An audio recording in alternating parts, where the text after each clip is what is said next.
louer, si je vous dis, tiens, qu'est-ce que ça veut dire louer? Quel est le mot qui vient dans votre esprit louer Dieu? Qu'est-ce qui vous vient si je vous dis louer? Rendre gloire. Rendre gloire. Est-ce qu'il y a autre chose à cœur? Chanter, adorer, montrer la grandeur de Dieu. Exactement. Alors louer, en fait, dans le langage courant, louer quelqu'un, c'est l'honorer, c'est dire du bien d'une personne, hein, c'est proclamer ce qu'elle a fait de bien, ce qu'elle a fait de bon, ce qu'elle a fait de grand. On loue une personne et on réalise en fait que la louange est une activité que l'on pratique tous et régulièrement. On loue, on honore les gens, par nos paroles, on va dire que telle chose est bonne, qu'on a aimé telle chose, que telle chose est grande, qu'une personne, on l'apprécie pour telle ou telle qualité.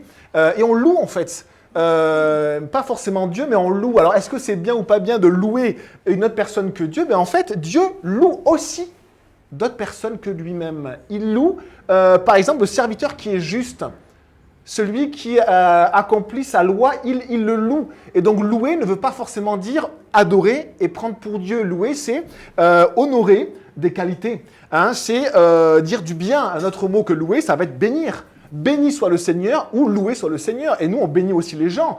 Quand on est heureux de ce qu'a fait une personne, on va la bénir. Par exemple, par nos mots, d'autres termes que louer. Hein, donc on a dit bénir, ça peut être célébrer aussi, ça peut être proclamer aussi. Et la louange est tellement vaste dans la parole de Dieu. Et quand j'ai commencé à mettre mes regards dans la louange qui est contenue dans la parole de Dieu, waouh! Plein de vocabulaires différents, que ce soit dans l'Ancien Testament, que ce soit dans le Nouveau Testament. Il y a vraiment beaucoup de choses sur la louange. Et on voit en fait que la louange, elle a traversé aussi la parole de Dieu. Et si vous avez des Bibles comme ça, en fait, prenez le livre au milieu de votre Bible et dites-moi sur quel... Alors, peut-être que vous ne tomberez pas vraiment sur celui-là, mais quel livre qui contient beaucoup de cantiques est au milieu de votre Bible? Les psaumes. Les psaumes, il y en a 150. Et les psaumes, ce sont des cantiques, des chants. La plupart sont des chants. Parfois, il y a des lamentations. Parfois, on ouvre notre cœur devant Dieu. Mais la plupart sont des chants, sont des louanges. Et donc, on voit que Dieu, au centre de sa parole, a mis 150 louanges. Ce n'est pas un hasard que la louange soit aussi présente. Et on va... étudier ce matin, effectivement, ce que c'est que la louange. Alors, on voit que même dans la parole de Dieu, des personnes peuvent louer quelqu'un d'autre que Dieu. À un moment donné, le peuple qui était dans le désert, il a soif. Dieu dit à Moïse, je vais abreuver ce peuple et il va diriger le peuple vers un puits. Et dans le désert, on sait très bien que la source principale de la subsistance, c'est les puits, c'est l'eau. Et du coup, il va arriver à ce puits-là, et que va faire le peuple?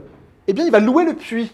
Il va bénir le puits. Il va dire, alors Israël chanta ce cantique, monte, puits, chantez en son honneur, puits que des princes ont creusé, que les grands du peuple ont creusé avec le sceptre, avec leur bâton. Donc en fait, il loue même des choses, des événements. On fait pareil. On loue des fois des événements, un événement qui est grand ou qui nous a procuré du bien. Dans notre maison, on a les radiateurs chauffent, on va simplement être bien et on va, sans le savoir, louer les radiateurs en se disant mais c'est bon, heureusement qu'il y a de la... Alors on va pas adorer, c'est ça la différence. C'est qu'on va pas se mettre à genoux, je vous conseille pas de le faire, devant les radiateurs. Mais on loue tellement de choses. Et nous-mêmes, on peut louer même la nature. On peut louer tellement de choses différentes. Et alors, quand j'ai étudié la louange, ça a été complexe et un peu difficile parce que on voit que la louange, on la voit un petit peu dans la Genèse. Alors, c'est un peu difficile de voir vraiment les termes qui sont liés à la louange. Il y a plein de termes. On a ce terme, barak en hébreu, et où on lit, c'est Noé qui bénit l'Éternel. Béni soit l'Éternel, le Dieu de Sem. Mais dans une parole, c'était une parole de bénédiction. Il voulait bénir ses fils. Donc, c'est pas vraiment une louange qu'à Dieu. Et puis on voit une autre louange de Melchisédek. Il dit aussi le même mot, béni soit le Dieu très haut. Et en fait, il parle à Abraham et en fait, il veut bénir aussi Abraham. Et donc on voit qu'il y a des mots de louange, les premiers mots de louange qu'on voit, donc on creuse un petit peu, et puis on voit une troisième mention où enfin il y a vraiment le mot louange, yada, le mot louange qui apparaît dans Genèse 29, quand Léa la femme de Jacob, eh bien, elle a une attente envers son mari. Léa, c'est une personne qui était malheureuse dans son mariage. Elle était malheureuse parce que son mari avait 2 femmes. Et que son mari, en premier, ne voulait pas se marier avec elle. Et finalement, il s'est retrouvé marié avec elle sans le vouloir. Il a eu une 2e femme qu'il aimait plus que la première. Et Léa, en fait, elle avait des attentes envers son mari. Et elle était malheureuse. Et elle voulait que son mari l'aime. Et alors, elle va, dans Genèse 29, je vais le prendre, Genèse 29, verset 35, Genèse 29, au début, elle ne va pas louer. Elle va simplement avoir des attentes envers son mari. Genèse 29, verset 35.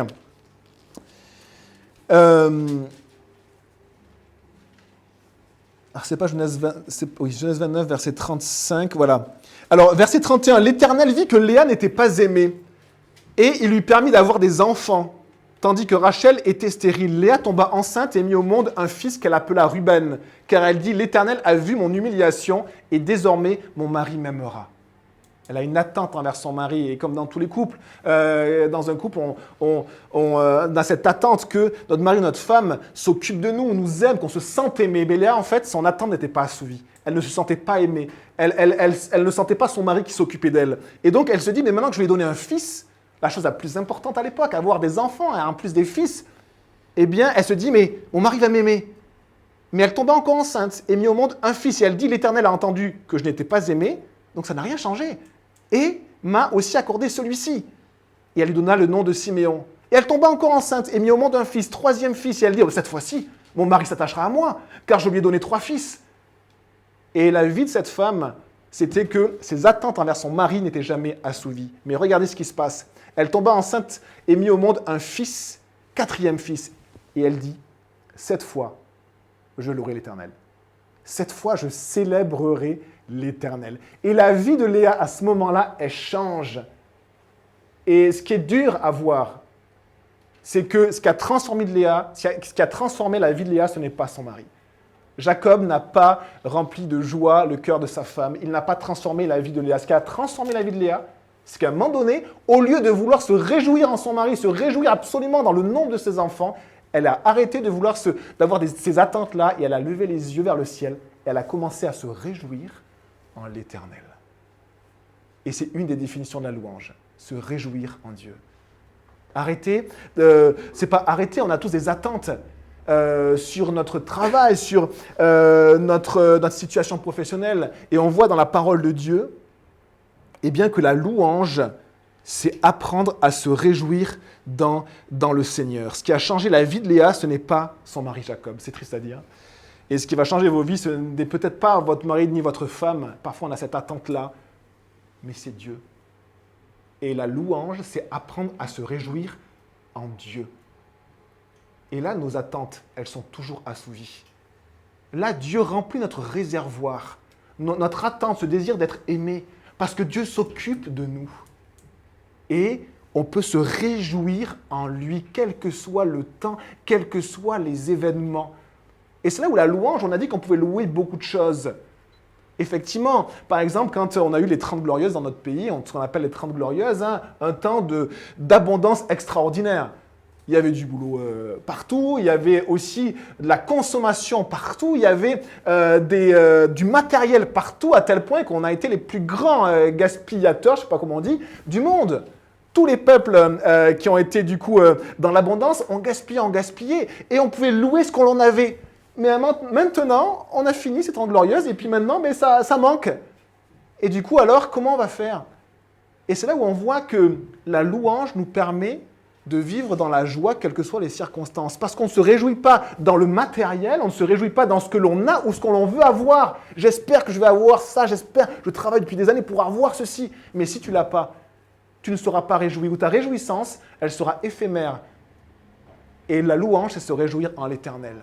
Et comme Dieu ne change pas, ma réjouissance peut aussi être éternelle. Je peux me réjouir en Dieu, aujourd'hui, demain, et être sûr de me réjouir en Dieu après-demain, parce que Dieu ne change pas, et qu'en lui, je trouve tout ce dont j'ai besoin. Ça n'enlève pas les difficultés de la vie, mais ça enlève, les amis, la source de notre joie. Quelle est la source de votre joie? Où est-ce que vous allez puiser votre joie? Dans une série Netflix? Dans une belle voiture? Où est-ce que vous allez puiser la source de votre joie? Quel est votre puits où on puise la source? Le peuple a chanté quand il a été désaltéré, mais il a chanté au sujet du puits parce que c'était Dieu qui lui avait donné.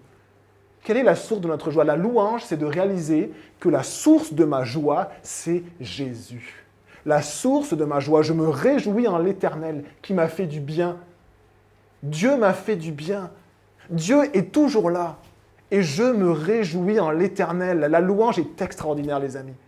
Et alors, quand vous avez vu, on a étudié la louange, on avait de la peine à trouver des mots dans la parole de Dieu de louange. Mais parce que la louange, et on le voit après, en fait, elle fait partie de la prière. Quand on s'approche de Dieu, la louange, remercier Dieu, louer le Seigneur, se réjouir en lui fait partie de la prière. Quand Jésus, le Fils de Dieu, donne cet exemple de prière, le Notre Père, il y a de la louange dedans. Que ton nom soit sanctifié et à la fin, qu'il soit glorifié. Et on a cette louange aussi. Alors que dans la prière, il y a des demandes aussi. Donne-moi mon pain quotidien, s'il te plaît, Seigneur. Et donc, on a des besoins, mais notre attente est en Dieu. On a des difficultés, mais ma joie, ma source, elle se situe dans le ciel et elle est en Jésus-Christ. Et quand on étudie la louange, on réalise ceci. Et le mot, en fait, pour louange, il est très très proche. Alors, il y a plusieurs mots pour louange. Donc, j'ai cité barak, béni. J'ai cité yada, louange aussi, louer. Il y a un autre mot. Et c'est tehila ou tehila en hébreu qui veut dire louange. Eh bien, le mot prière, c'est tefila.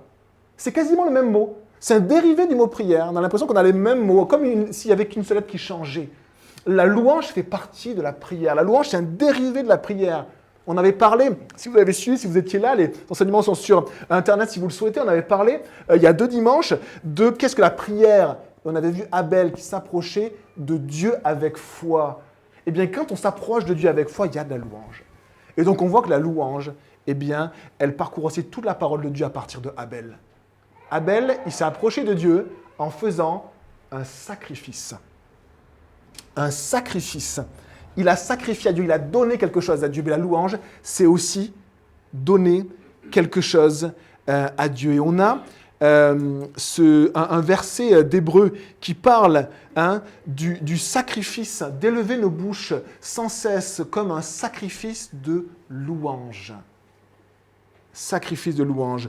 La louange, c'est aussi donner à Dieu ce qui lui revient. Abel, il avait un troupeau. Il a pris les meilleures bêtes. Il les a tuées, il ne les a données pas au boucher pour après vendre la viande, ce qu'il normalement il l'aurait fait. Mais il l'a donné à l'Éternel. Mais la louange, c'est redonner aussi à l'Éternel ce qui lui appartient. La louange, c'est se réjouir en Dieu. La louange, c'est réaliser que la source de notre joie, c'est Christ. Et la louange, c'est redonner à Dieu. Et on a ici ces thèmes incroyables de la louange. Et on peut se demander qu'est-ce qui réjouit mon cœur. On peut faire la liste parfois de ce que l'on attend. Vous savez, quand dans nos semaines, on a tous des moments que l'on attend avec impatience. Certains, c'est juste le soir parce qu'on en a marre du boulot. Ou alors parce qu'on a une vie vraiment chargée et qu'il faut s'occuper des enfants ou de 1000 choses. Et on a en tête, inconsciemment, vous savez, cette petite case qui dit « Allez, vivement ce soir, ou vivement ce moment-là, ou vivement mon petit café, ou ma petite cigarette, s'il y en a qui fument. » Et on se dit vivement ça. Et en fait, quand on fait ça, c'est comme si on loue quelque chose dans nos têtes. On loue la soirée. On attend la soirée. On loue le film. Et le film, souvent, il ne nous apporte pas grand-chose. Il est un peu décevant, encore immoral. Bon. Et finalement, notre attente, elle est rarement assouvie. Et on loue ça. Et regardez ce que dit Ésaïe 61, verset 10. « Je me réjouirai en l'Éternel. Mon âme sera ravie d'allégresse en mon Dieu, car il m'a revêtu des vêtements du salut. Il m'a couvert du manteau de la délivrance, comme le fiancé sort d'un diadème, comme la fiancée se pare de ses joyaux. » Le prophète Ésaïe, il parle de la louange comme d'un mariage.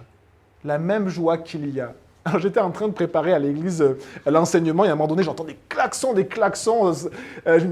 Et j'entends une moto qui commence à faire jouer son moteur. C'est un boucan pas possible. Et du coup, je sors. Et j'ai été rempli de joie de voir qu'il y avait tout un convoi des jeunes gars qui étaient là, qui accompagnaient le marié. Ils se sont arrêtés pour prendre, il y en a un qui avait un fumigène, ils étaient à fond, mais c'était beau, ils étaient pleins de joie. Et c'est comme s'ils voulaient montrer leur joie à tout le monde. Ils voulaient montrer leur joie à tout le monde et on s'est râlé un petit peu à droite à gauche parce qu'ils ont bloqué pendant 3 minutes la rue d'Oron. Il y en a certains qui commençaient à râler, mais il y avait de la joie. Il y avait de la joie, comme un mariage. Eh bien, je me réjouirai en l'Éternel. Le prophète dit en fait que c'est la même joie que quand on va à un mariage. La même joie que quand on se marie. Quand on se marie.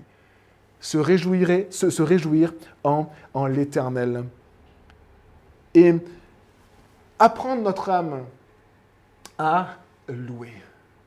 Hein, on avait parlé il y a de la prière, on avait parlé d'apprendre à notre âme à se connecter à Dieu. Eh bien, apprendre à notre âme à louer le Seigneur, c'est un apprentissage. Parfois, ça ne vient pas comme ça. Quand j'attends mon moment du soir avec impatience que mes enfants soient couchés, quand je loue le moment de tranquillité qui va peut-être ne pas m'apporter de tranquillité, eh bien peut-être que je peux habituer à mon âme à me dire « Loue plutôt le Seigneur, attends-toi à lui, attends-toi à Dieu, que ça soit ce moment que tu désires. » David, un grand louangeur, David, il a dit ceci, il composait des chants, il avait une harpe, une sorte d'ancêtre de la guitare, mais il a dit « Je désire une chose, c'est d'habiter dans la maison de Dieu. C'est une chose que je désire. » Et alors qu'il avait des attentes, David, il avait beaucoup d'attentes. On lui avait promis qu'il allait être roi. Il ne l'était pas encore. Il avait son travail, il était berger. Il y a eu la guerre à un moment donné avec les Philistins. Et ce n'était pas évident. Il y avait toutes sortes d'attentes. Et finalement, sa plus grande attente était en Dieu. Il apprenait à louer le Seigneur. Et alors, mettre notre attente en Dieu, se réjouir en Dieu, la louange, on peut se dire, oui, mais parfois mon cœur est vide de louange. Dans les versets que je vous ai cités, il y a ce verset de Psaume, « En toi, Éternel, est mon espérance. À toi, je place mon attente, pas dans ma soirée tranquille, mais dans Dieu. Pour moi, m'approcher de Dieu, c'est mon bien. » Psaume 73, « Je place mon refuge dans le Seigneur, l'Éternel, afin de raconter toutes tes œuvres. » Et louer le Seigneur, c'est mettre aussi notre attente en lui. Mais parfois, mon cœur est vide de louange. Et vous savez, le diable, l'ennemi, il essaie de me voler ma louange. Il essaie que je sois dans un état où je n'arrive pas à louer. S'il arrive à faire ça, il a gagné. Parce que la louange est aussi une partie du combat pour rester réveillé. Et pour aussi combattre dans les lieux célestes, la louange, dire à Dieu ce qu'il est, remercier Dieu pour ce qu'il a fait, trouver en lui tous mes sujets de louange. À un moment donné, je me suis dit, mais pourquoi on loue dans la Bible ? Pour quelle raison ? Pour quel sujet ? Et vous avez des versets qui disent, je publierai toutes tes louanges. Toutes tes louanges. Ça veut dire qu'il y a d'innombrables sujets de louange quand on s'approche de Dieu. D'innombrables sujets pour le remercier, pour élever nos voix, pour nous réjouir en l'Éternel. D'innombrables sujets de joie. Mais parfois, mon cœur est vide. Eh bien, louer, c'est laisser le Seigneur aussi me remplir de sa louange, me remplir de joie. Et parfois, eh bien, il y a quelque chose qui a coupé le canal qui est entre moi et Dieu. Et le peuple l'a vécu très souvent. Le peuple, vous savez, quand on étudie la louange, du coup, on a parlé de ces trois mentions de la louange, avec Noé, béni soit l'Éternel, avec Melchisédek, béni soit le Dieu très haut, avec Léa, maintenant je bénirai l'Éternel, je louerai le Seigneur. Eh bien, les mentions suivantes, vous savez ce que c'est ?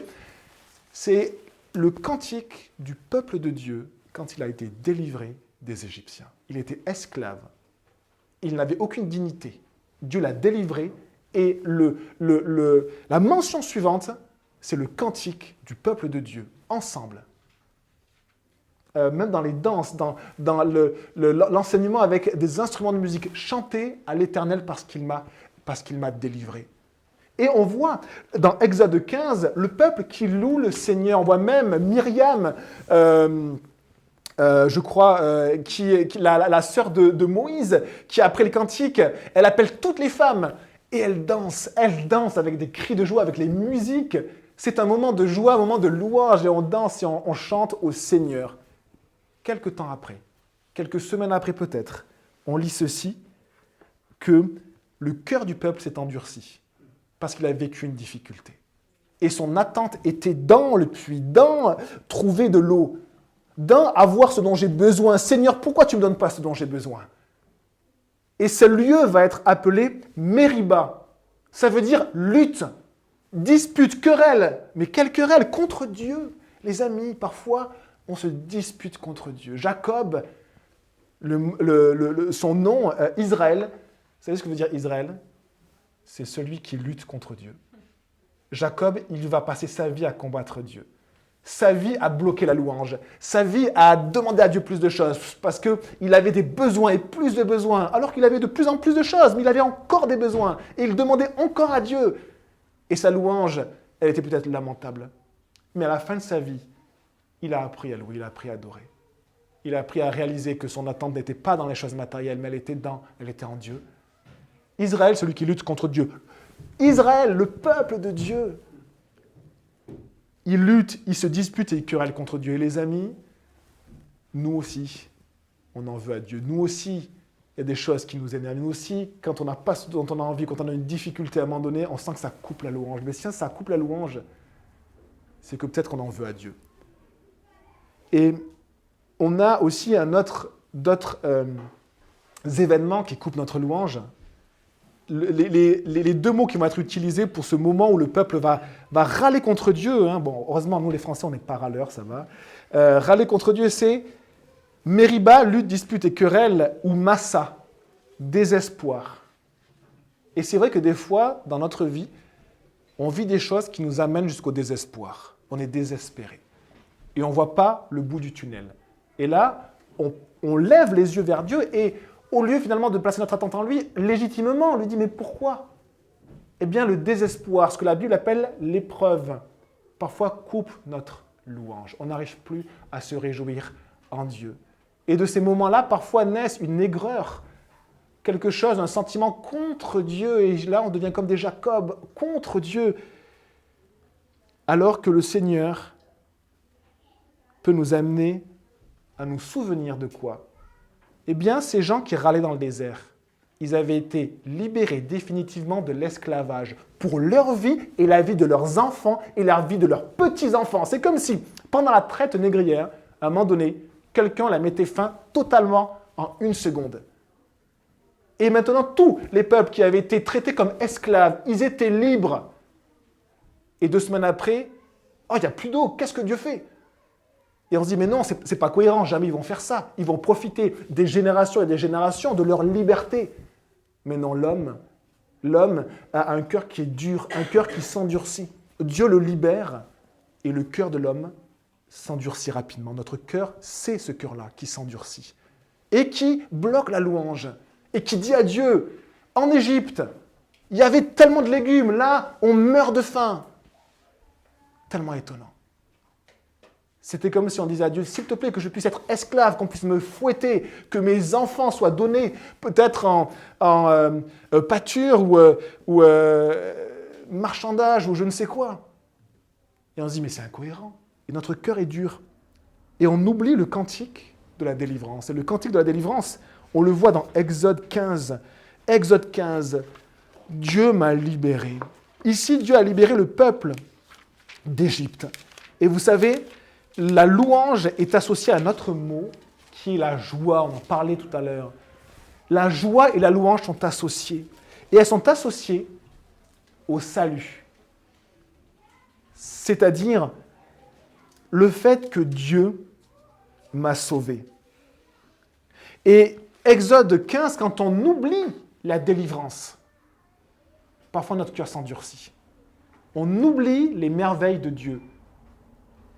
Et on le lit ensemble, chapitre 15 d'Exode, c'est la page 50. Alors Moïse et les Israélites chantèrent ce cantique en l'honneur de l'Éternel. Je chanterai en l'honneur de l'Éternel, car il a fait éclater sa gloire. Il a précipité le cheval et son cavalier dans la mer. L'Éternel est ma force, et le sujet de mes louanges, c'est lui qui m'a sauvé. Il est mon Dieu. Je le célébrerai. Il est le Dieu de mon père. Je proclamerai sa grandeur. L'Éternel est un vaillant guerrier. Son nom est l'Éternel. C'est un chant qui chantait. Il a jeté dans la mer les chars du Pharaon et son armée. Imaginez, c'était la plus puissante armée du monde. C'est comme si vous aviez l'armée nazie à un moment donné, il y avait un groupe qui fuyait, et Dieu à un moment donné met fin et tue l'armée nazie qui veut exterminer tout un peuple. Dieu a fait cela. Il a libéré. Il a puni le méchant et il a libéré celui qui voulait se confier en lui. Et dans notre vie, les amis, Dieu aussi a fait cela. Dieu a battu celui qui nous veut constamment du mal, qui veut nous éloigner de Dieu éternellement, Satan et les anges de Satan et ses démons, les puissances qui sont derrière. Et Jésus les a vaincus à la croix. Quand il est mort à la croix, Satan a cru gagner, parce que le Fils de Dieu était rentré dans la mort. Mais quand Satan a vu que Jésus est rentré dans la mort avec tous les péchés de l'humanité, et qu'il en est ressorti avec un vêtement de justice, alors il a réalisé qu'il avait été battu totalement et définitivement. Et que quiconque met sa confiance en Jésus, mettre sa confiance, croire, quiconque croit en Jésus, peut aussi voir tous ses péchés aller dans la mort, loin de nous, être libéré de nos péchés, être pardonné, et sortir de la mort, naître de nouveau, avec le vêtement de justice de Dieu. Comment c'est possible d'avoir un vêtement de justice, moi qui suis sale, qui suis tellement plein de tentations, plein de fragilité? Eh bien, Jésus veut me revêtir de sa justice. Les amis, ce que Jésus a fait dans nos vies, crée en nous un cantique, un chant, une louange, le cantique de délivrance qu'on retrouve dans Exode 15. Et que ce cantique-là ne s'épuise pas. Et que ce cantique-là, on puisse s'en souvenir à nouveau quand, on n'a peut-être pas tout ce qu'on veut. Et quand nos attentes ne sont pas assouvies. Et on peut se dire, mais je me réjouirai en l'Éternel. Je me réjouirai en son salut. Parce que l'Éternel est un vaillant guerrier et il m'a libéré de mes ennemis. Et même si je n'ai pas grand-chose, j'ai le Seigneur et ça me suffit. Même si je n'ai pas grand-chose, le Seigneur est avec moi. Qu'est-ce que je voudrais d'autre dans ma vie? Pourquoi est-ce que je râle? Parce que Dieu est avec moi. Merci Seigneur. Et j'ai confiance qu'il me donnera ce dont j'ai besoin jusqu'au bout du chemin, parce qu'il est mon Dieu. Et je commence à le connaître. Et même, je commence à le connaître comme un Père. Et c'est pour ça que dans ma prière, je dis l'Éternel, je dis le Tout-Puissant, mais je dis aussi mon Père, Papa, parce que c'est mon Dieu, que je connais personnellement. Il est mon Père, il est à côté de moi. La louange provoque ça dans nos vies, les amis. La louange, elle change nos vies. Parce qu'on redonne à Dieu ce qui lui appartient, ce qui lui revient. Parce qu'on se remplit de Dieu. Et parce que quand on se remplit de Dieu, alors on est bien. Alors on est prêt pour la journée suivante. Louez le Seigneur. Louez le Seigneur.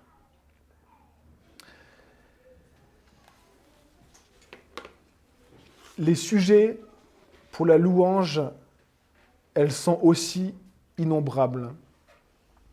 Et on va passer à une deuxième partie de cet enseignement.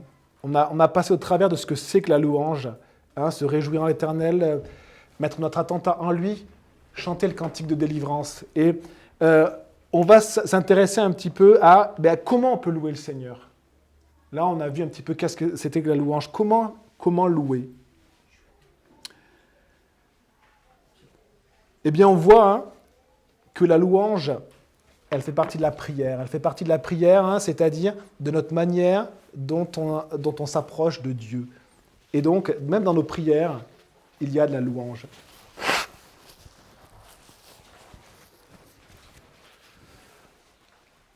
Et alors, si on s'intéresse un petit peu aux termes de la louange dans la Bible, on a un mot, alors, ça va vous faire rigoler, halal.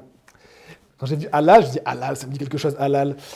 Donc j'ai regardé un petit peu, ça n'a pas le même sens que halal, le mot arabe, ce qui aurait pu, puisque c'est des langues sémitiques. Halal, en hébreu, ça veut dire brille, luire, briller. Quand on loue Dieu, on reconnaît sa gloire, sa grandeur. C'est le même mot pour la renommée d'une personne, la valeur d'une personne. On reconnaît la valeur de Dieu, on l'honore. Mais c'est le même mot aussi pour dire que moi, je me glorifie. C'est-à-dire, je me fais briller. Regardez comme je suis beau. Et là, il y a aussi, dans ce même terme, une autre signification, c'est agir comme un insensé. Le même mot veut dire agir comme un insensé. Donc quand je donne la gloire à Dieu, je loue. Quand je donne la gloire à moi ou à une personne, je suis un insensé. Mais c'est aussi le même mot qui veut dire être revêtu de la faveur de Dieu. Dieu veut nous revêtir de sa gloire, c'est-à-dire comme nous revêtir d'un vêtement brillant, si vous voulez. Je ne sais pas si vous aimez le brillant ou mais le fait que d'une beauté particulière. Et donc ce n'est plus moi qui dis regardez comme je suis beau. Moi je dis regardez comme Dieu est beau. Et Dieu me revêt comme d'un vêtement resplendissant qui me rend beau. Halal, briller, luire, louer, reconnaître la gloire du Seigneur. Et on a un autre terme qui est Yada, que Léa va utiliser. Léa, quand elle va dire « Maintenant, je me réjouirai en l'Éternel ». Et elle va appeler son fils Yada, Judas. Judas, c'est Yada. Judas veut dire louange. D'où vient le Messie? De quelle tribu, question, de quelle tribu vient le Messie? De la tribu de Judas, la tribu de la louange. Jésus, il est né de Yada, de la louange. C'est un sujet de louange extraordinaire. De toute la terre, Yada, c'est peut-être un hasard. Il y a beaucoup de hasards dans la vie, c'est peut-être un hasard. Dieu est magnifique, il est grand, il est beau. Et il nous montre que son fils est né dans la tribu de la louange. Yada, ça veut dire aussi remercier. Et ça veut dire aussi confesser ses péchés. C'est très étonnant. C'est comme si, par les mots mêmes, le Seigneur nous rappelle que quand nous venons à Dieu pour le louer, eh bien parfois, des fois, j'ai besoin d'abord de demander pardon. Et c'est un verset, un enseignement de Jésus sur la prière. Il dit, quand tu es dans le temple pour sacrifier à Dieu, si ton frère t'en veut, si toi tu en veux à ton frère, arrête là, ça ne sert à rien de continuer, va te réconcilier avec ton frère, va lui demander pardon. Et après loue. Demander pardon et après louer. Ou pardonner. Vous savez, des fois on dit, mais moi, je demande pardon à Dieu pour mes péchés, mais par contre je ne pardonne pas ce qu'a fait l'autre. Parce que ce qu'il a fait, c'est quelque chose que je ne pourrai jamais pardonner. Et Dieu nous dit, ben, du coup, je ne vais pas te pardonner à toi, puisque tu m'as fait la même chose, en fait. Et Dieu dit, si vous ne pardonnez pas aux personnes qui vous ont offensé, Dieu ne vous pardonnera pas. Vous bloquez le pardon. Et parfois, il y a tout un travail de guérison dans nos cœurs que le Seigneur veut entamer pour qu'on apprenne à pardonner. Ce n'est pas facile, je ne dis pas que c'est facile, je ne dis pas que c'est simple, mais Dieu nous dit qu'il veut nous apprendre à pardonner pour qu'il puisse aussi nous pardonner totalement. Et on a un autre terme, c'est Shabak, qui veut dire apaiser et aussi louer et célébrer le Seigneur. Comment venaient les premiers croyants en faisant un monticule, un autel et en sacrifiant pour apaiser le Seigneur, pour offrir un sacrifice, on dit expiatoire pour le péché, c'est-à-dire pour payer le péché. Pour que la sentence du péché ne soit pas sur moi, mais sur cette bête qui était innocente. Eh bien, la louange, le mot louange veut dire aussi apaiser. La louange, elle revient à Dieu. Quand on s'approche de Dieu, c'est comme si on s'approche avec des sacrifices de louange. Comme si on apaisait Dieu. Hébreux 13, verset 15 nous dit « Par lui, offrons sans cesse à Dieu un sacrifice de louange, c'est-à-dire le fruit des lèvres qui confesse son nom. » La louange et la prière sont très très liées. Reconnaître qui est Dieu, confesser le nom de l'Éternel. Le fruit des lèvres qui confesse son nom, aller à Dieu pour le louer. Et alors quand on a en étude la louange, on l'a vu, on arrive au chant. Le chant d'Exode 15, il y a aussi un autre chant, encore un chant de délivrance, dans Juges 5, sauf erreur, dans le livre des Juges, avec Déborah. Ils ont vécu une grande délivrance. Dieu a délivré le peuple qui était oppressé, opprimé par un autre peuple ennemi. Et Dieu l'a encore délivré. Et alors, il y a un autre cantique de délivrance. Et on voit que là, il y a des chants. Il n'y a pas qu'une prière, il n'y a pas que remercier et louer, il y a même des chants. Et on voit qu'il y a des instruments. Myriam, dans l'Exode 15, avec toutes les femmes, elles prennent des tambourins, des instruments de musique, et elles louent le Seigneur. Et on voit qu'à cette question, comment louer? Eh bien, je me suis intéressé aux instruments dans la Bible. Et je vais vous lister tous les instruments que j'ai trouvés. On a dans la Bible, et on va voir à quel point Dieu aime qu'on le loue. et qu'on utilise nos capacités à le louer. On voit le tambourin, Toph, dans plusieurs passages. On voit la flûte, Chalil. Alors, je vous dis les mots hébreux parce qu'en fait, la flûte, à l'époque, ne ressemblera pas à la flûte de maintenant. On a des instruments avant, on a des percussions, on a la harpe, c'est l'instrument de David, le kinnor, la harpe. Un des ancêtres de la guitare, une petite harpe pour jouer et pour chanter. On a le luth, une guitare, hein. Le luth, nébel. On a le clairon ou la trompette, des cuivres, chatsotsera. On a les cymbales retentissantes, metzelet, les cymbales. On a tout un orchestre pour louer le Seigneur. On a le sistre. Le sistre, c'est comme un petit hochet avec des petits coquillages ou des petits morceaux qui vont faire du bruit. Des instruments de percussion. Le sistre, ménana en hébreu. On a le ougad, c'est un instrument avant, on ne sait plus trop ce que c'était. C'est le premier instrument qui a été créé par le premier musicien. Jubal. Jubal était musicien. Il était d'une lignée qui ne connaissait pas Dieu, mais il était musicien. Et on voit que David, lui, le roi David, il était aussi musicien.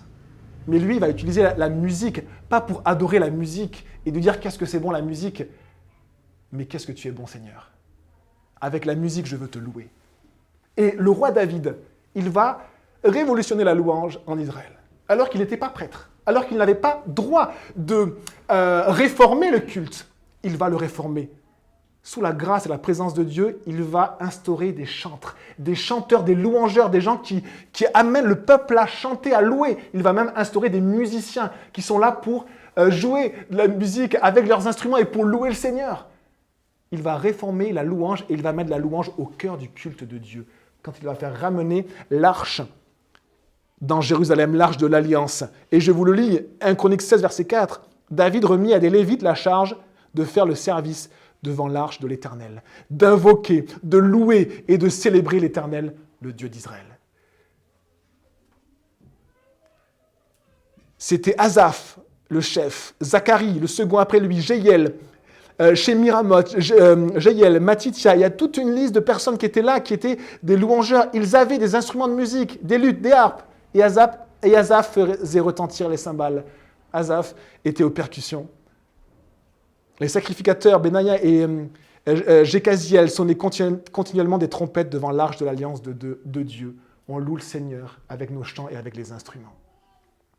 Et si vous savez jouer d'un instrument, vous pouvez utiliser votre instrument pour chanter à Dieu. Louer le Seigneur, quel que soit l'instrument.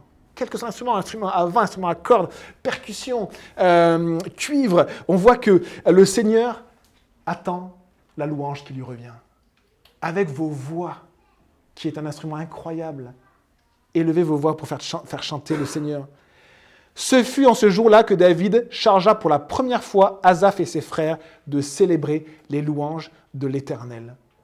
David a réformé le culte du temple, alors qu'il n'était pas sacrificateur. C'est le seul roi dans la Bible qu'on peut presque assimiler à un sacrificateur, alors qu'il n'était pas sacrificateur. Il n'avait pas le droit de sacrifier comme un sacrificateur. C'est le roi aussi qu'on a qualifié de prophète, parce qu'il a pu parler de la part de Dieu, le prophète David. C'est l'image de Jésus, David. Il nous parle de Jésus. Parce qu'il n'y a qu'un seul homme qui a réellement été prêtre, qui a réellement été prophète, qui a réellement été roi pour l'éternité. C'est Jésus-Christ, le seul de l'histoire. Ces 3 mandats ne pouvaient jamais être cumulés en une seule personne. Jésus, oui. Et que fait David? Il met la louange au cœur de son culte. Louez l'Éternel car il est bon. Et la description de ce qu'a fait David, on le voit parce qu'il va marquer toute l'histoire d'Israël, parce qu'on voit après avec Salomon qu'on loue d'après les ordonnances de David. On voit dans la période de Josaphat qu'on loue d'après les ordonnances de David. On voit avec Ézéchias à la fin de l'histoire des rois qu'on loue avec les ordonnances de David. Des siècles après, la louange que le Seigneur a mis au centre. Et je vous le lis, au temps de Salomon, les sacrificateurs se tenaient à leur poste et les Lévites aussi avec les instruments faits en l'honneur de l'Éternel par le roi David, pour le chant des louanges de l'Éternel, lorsque David les chargea de célébrer l'Éternel en disant, car sa bonté demeure à toujours. David, il a appris tout le peuple d'Israël à louer Dieu en disant maintenant avec moi, dites, car sa bonté demeure à toujours. Et on a des psaumes qui louent le Seigneur comme cela, car sa bonté demeure à toujours. Et alors, je voudrais finir avec un psaume qui est, je crois, le psaume 136. Psaume 136. Si vous vous dites, pourquoi je vais louer le Seigneur? J'ai plus de sujet de louange. Eh bien, ouvrez la Bible et prenez la première page de la Bible, Genèse 1, au commencement, Dieu. Voilà votre sujet de louange pour toute votre vie. Et vous avez dans Psaume 136, finalement, c'est comme si David, il avait donné un chant qui est devenu le plus grand tube en Israël. Et le plus grand tube en Israël, c'est pas les chants qu'on a chantés, il y avait des tubes incroyables là dans la louange, des chants qu'on connaît sur la terre entière, tellement ils sont bons. Et bien là, le tube que David a donné à tout son peuple, c'est louer le Seigneur, car sa bonté demeure à toujours. Et beaucoup de psalmistes, c'est-à-dire ceux qui écrivaient les louanges, ils vont reprendre ce tube-là. Ils vont reprendre cette parole-là. Psaume 136, regardez. Comment commence un psaume de louange? Incroyable. Psaume 136, comment commence la louange? Louez l'Éternel, car il est bon. Oui, sa bonté dure éternellement. Louez le Dieu des dieux. Oui, sa bonté dure éternellement. Louez le Seigneur des seigneurs. Oui, sa bonté dure éternellement. Au commencement, Dieu. Le premier sujet de louange, c'est Dieu. Notre Père qui es aux cieux, que ton nom soit sanctifié. Que ton règne vienne, que ta volonté soit faite. Le premier sujet de louange, c'est Dieu. Et après, quel est le deuxième sujet de louange? Regardez dans le psaume 136, verset 5. Il a fait le ciel avec intelligence. Oui, sa bonté dure éternellement. Il a disposé la terre sur l'eau. Oui, sa bonté dure éternellement. Il a fait les grands luminaires, le soleil et la lune. Oui, sa bonté dure éternellement. Le soleil pour présider au jour, la lune et les étoiles pour présider à la nuit. Quel est le deuxième sujet de louange? La création. Qu'est-ce qu'on lit dans les premiers versets de la Bible? Au commencement, Dieu créa. Voilà les sujets de louange. Si vous avez oublié pourquoi louer Dieu, vous prenez la première page de la Bible et vous avez le thème de vos louanges pour toute une vie. Au commencement, Dieu créa. Louez le Seigneur pour sa création, pour tout ce qu'il a fait. Et le problème de notre monde, c'est qu'on s'éloigne tellement de Dieu que même mécaniquement, on s'éloigne de Dieu, même dans nos constructions, on s'éloigne de Dieu parce qu'on construit du goudron et du goudron, du béton et du béton, on ne voit plus la création.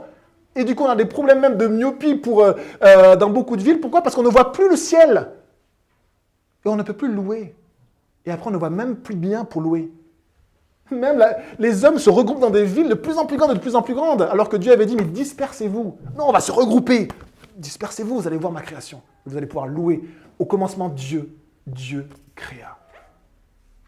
Et le troisième thème, quel est le troisième thème? Et après, on a fini avec ça, psaume 136.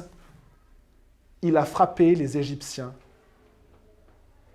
Oui, sa bonté dure éternellement. Il a fait sortir Israël du milieu d'eux. Oui, sa bonté dure éternellement. Avec puissance et force. Oui, sa bonté dure éternellement. Il a coupé en deux la mer Rouge.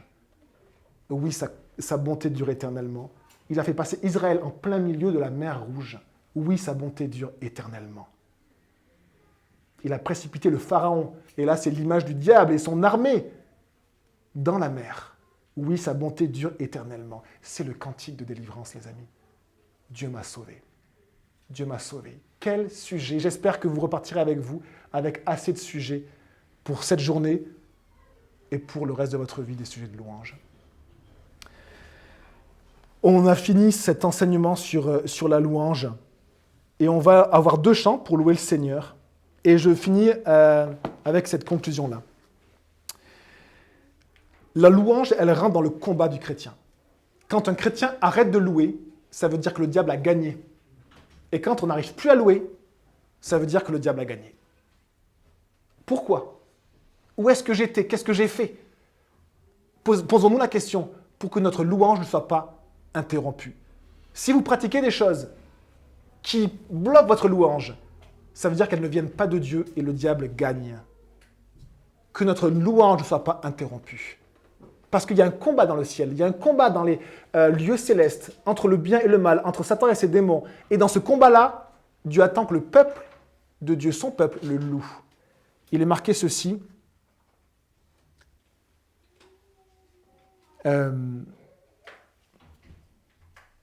Je m'écrie, loué soit l'Éternel, et je suis délivré de mes ennemis.